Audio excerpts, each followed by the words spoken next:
ত্যাগী, কত দেশপ্রেমী মানুষের ত্যাগে, তাদের জীবন দানে আমরা স্বাধীনতা পেয়েছিলাম। কিন্তু স্বাধীনতা পেলেই তো হবে না। ভারতবর্ষ দীর্ঘদিন রাজতন্ত্র অর্থাৎ রাজাদের দ্বারা পরিচালিত হয়েছে, রাজাদের দ্বারা শাসিত হয়েছে। তারপর ইংরেজ এসেছিল এবং ইংরেজ প্রায় 200 বছর তারা নিজেদের মতন করে একটা প্রশাসনিক ব্যবস্থা গড়ে তুলেছিল। সেখানে কিন্তু সাধারণ মানুষ বা ভারতের যে জনগণ, তাদের স্বার্থ রক্ষা হতো এটা বলা যায় না।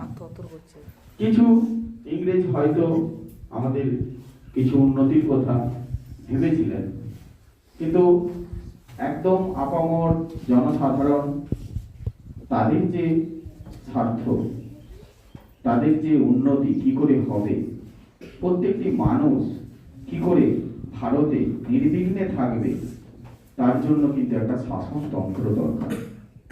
তো সেই জন্য ভারত স্বাধীনতা পাবে তার আগে থেকেই শুরু হয়ে গিয়েছিল ভারতের সংবিধান রচনার কাজ। এবং সেই সংবিধান কি জিনিস? সংবিধান মানে আর কিছুই নয়, সেখানে প্রত্যেকটি বিষয়